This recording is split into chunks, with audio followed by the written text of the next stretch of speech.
Hello everyone, welcome back. Hope you are doing good. இன்னைக்கு இந்த வீடியோவில் நாம வந்து 25 small sentences for daily conversations பார்க்க போகிறோங்க. அண்ட் இன்றைக்கி நம்ம பார்க்க போகிற இந்த 25 sentencesமே நம்ம டே டு டே லைஃப்பில் யூஸ் பண்ணுற மாதிரி கான்வர்சேஷனல் சென்டென்சஸாக தான் இருக்க போகுதுங்க. அண்ட் இந்த வீடியோ உங்களுக்கு ரொம்ப யூஸ்ஃபுல்லாக இருக்கும்னு நினைக்கிறேங்க. இந்த வீடியோ ஸ்கிப் பண்ணாமல் லாஸ்ட் வரைக்கும் பாருங்கள். And now without any further delay, let's get started with the first small sentence. And the first small sentence is she came late. She came late அப்படின்னு என்னென்னா அவள் வந்து தாமதமாக வந்தாள். ஷீ கேம் லேட் அப்படின்னா அவள் வந்து தாமதமாக வந்தாள். நெக்ஸ்ட் ஒன் வந்து forgive her. forgive her அப்படின்னு என்னென்னா அவளை மன்னியுங்கள். forgive her அப்படின்னா அவளை மன்னியுங்கள். forgive அப்படின்னு என்னென்னா மன்னிக்கிறதுக்கு தான் நம்ம forgive அப்படிங்கிற இந்த இங்கிலீஷ் வேர்ட் நம்ம யூஸ் பண்ணுவோம். ஓகே, நெக்ஸ்ட் பாருங்கள். do not do like that. do not do like that அப்படின்னு என்னென்னா அப்படி செய்யாது.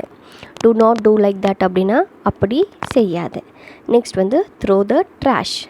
throw the trash அப்படின்னு என்னென்னா குப்பையை எறியுங்கள். throw the trash அப்படின்னா குப்பையை எறியுங்கள். இங்கே வந்து trash அப்படிங்கிறது என்னென்னா குப்பை அப்படிங்கிற அர்த்தம். ஓகே, நெக்ஸ்ட் பாருங்கள். fill the bottle. fill the bottle அப்படின்னு என்ன அர்த்தம் அப்படின்னா பாட்டிலை நிரப்பவும். fill the bottle அப்படின்னா பாட்டிலை நிரப்பவும். நெக்ஸ்ட் வந்து I got angry. I got angry அப்படின்னா எனக்கு வந்து கோபம் வந்தது. I got angry அப்படின்னா எனக்கு கோபம் வந்தது. நெக்ஸ்ட் வந்து yes why not. yes why not அப்படிங்கிற கேட்குறதே தமிழ் எப்படி கேட்கலாம் அப்படின்னா ஆம் ஏன் இல்லை. ஆமாம் ஏன் இல்லை, ஏன் இப்படி பண்ணக்கூடாது அப்படின்னு நம்ம கேட்போம் இல்லைங்க, அதுக்கு தான் எஸ் ஒய் நாட் அப்படிங்கிற இந்த ஷார்ட் சென்டென்ஸ் நம்ம யூஸ் பண்ணுவோம். நெக்ஸ்ட் பாருங்கள், பி குட். பி குட் அப்படின்னு என்னென்னா நல்லா இரு. பி குட் அப்படின்னா நல்லா இரு அப்படிங்கிற அர்த்தம். நெக்ஸ்ட் வந்து ரைட் ப்ராப்பர்லி. ரைட் ப்ராப்பர்லி அப்படின்னா சரியாக எழுதுங்கள். ரைட் ப்ராப்பர்லி அப்படின்னா சரியாக எழுதுங்க. நம்ம சொல்வோம் இல்லைங்க, டோன்ட் ஸ்கிரிபிள் ரைட் ப்ராப்பர்லி அப்படின்னு என்னென்னா ஸ்கிரிபிள் பண்ணாத சரியாக எழுது அப்படிங்கிற அர்த்தம். ஓகே, நெக்ஸ்ட் பாருங்கள். Since when. சின்ஸ் வென் அப்படின்னு என்னென்னா எப்போதிலிருந்து. சின்ஸ் வென் அப்படின்னா எப்போதிலிருந்து. இப்போ வந்து நீ எப்போதிலிருந்து நீ வந்து இங்கிலீஷ் கிளாஸ் எடுக்கிற அப்படின்னு நம்ம கேட்போம் இல்லைங்க, அது வந்து நம்ம எப்படி கேட்கலாம் அப்படின்னா since when you are teaching English. Since when you are teaching English அப்படின்னு நம்ம கேட்கலாம். ஓகே, நெக்ஸ்ட் ஒன் பாருங்கள். It's nice. இட்ஸ் நைஸ் அப்படின்னா நன்றாக இருக்குது.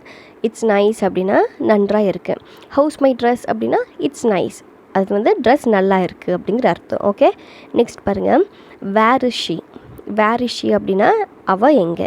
வேர் இஸ் ஷீ அப்படின்னா அவள் எங்கே. நெக்ஸ்ட் பாருங்கள். Very difficult. வெரி டிஃபிகல்ட் அப்படின்னா மிகவும் கஷ்டம். வெரி டிஃபிகல்ட் அப்படின்னா மிகவும் கஷ்டம். ஹவ் வாஸ் யூ எக்ஸாம் அப்படின்னா இட் வாஸ் வெரி டிஃபிகல்ட் அப்படின்னு நம்ம சொல்லுவோம் இல்லைங்க, அந்த வெரி டிஃபிகல்ட் அப்படின்னு என்னென்னா ரொம்ப கஷ்டம் அப்படிங்கிற அர்த்தம். Okay, next one please be seated. Please be seated. Please be seated அப்படின்னு என்ன, தயவு செஞ்சு உட்காருங்க. தயவு செஞ்சு உட்காருங்க. நம்ம யூஸ்வலாக சொல்லுவோம் இல்லைங்க, why are you standing please be seated அப்படின்னு சொல்லுவோம். அப்படின்னு என்ன, ஏன் நிற்கிறீங்க, தயவு செஞ்சு உட்காருங்க அப்படிங்கிற அர்த்தம். ஓகே, நெக்ஸ்ட் பாருங்கள். It looks impossible. It looks impossible அப்படின்னு என்னென்னா இதை வந்து சாத்தியமற்றதாக தெரிகிறது. அதாவது இது வந்து சாத்தியமே இல்லை அப்படிங்கிற பட்சத்தில் நம்ம வந்து இட் லுக்ஸ் இம்பாசிபிள் அப்படிங்கிற இந்த ஷார்ட் சென்டென்ஸ் நம்ம யூஸ் பண்ணலாம். ஓகே, நெக்ஸ்ட் பாருங்கள். This is your money.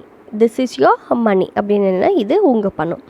This is your மணி அப்படின்னா இது உங்கள் பணம். அதே மாதிரி this is your bag or this is your suitcase அப்படின்னா இது வந்து உங்களோட மணி, உங்களோட பேக், உங்களோட சூட்கேஸ் அப்படிங்கிற மாதிரி வரும். ஓகே, நெக்ஸ்ட் பாருங்கள். Do it your self. Do it your self அப்படின்னு என்னென்னா நீங்களே செய்யுங்க.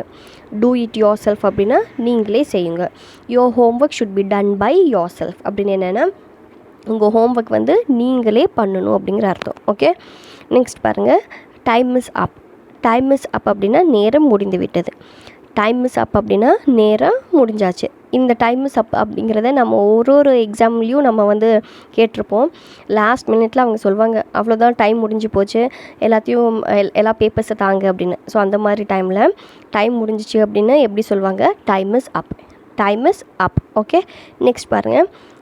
ஐ have lost. I have lost நான் வந்து தொலைச்சிட்டேன். ஐ ஹாவ் லாஸ்ட் அப்படின்னா நான் தொலைச்சிட்டேன். அது மேபி எப்படி என்னவாக இருக்கலாம், I have lost my money, I have lost my keys, I have lost my shoes அப்படின்னு நம்ம சொல்லலாம். ஓகே, நெக்ஸ்ட் பாருங்கள்.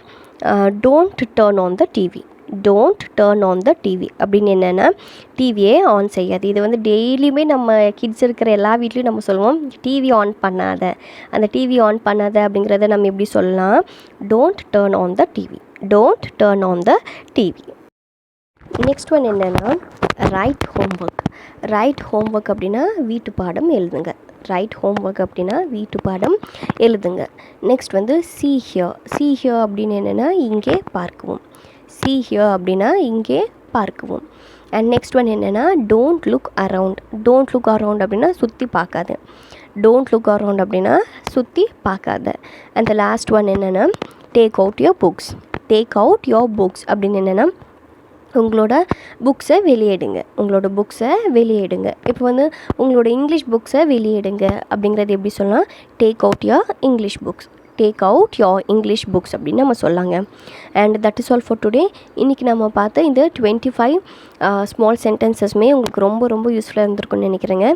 இதே மாதிரி நெக்ஸ்ட் செட் ஆஃப் 25 சென்டென்சஸ் நம்ம பார்க்கலாம். Until then thank you. Happy learning.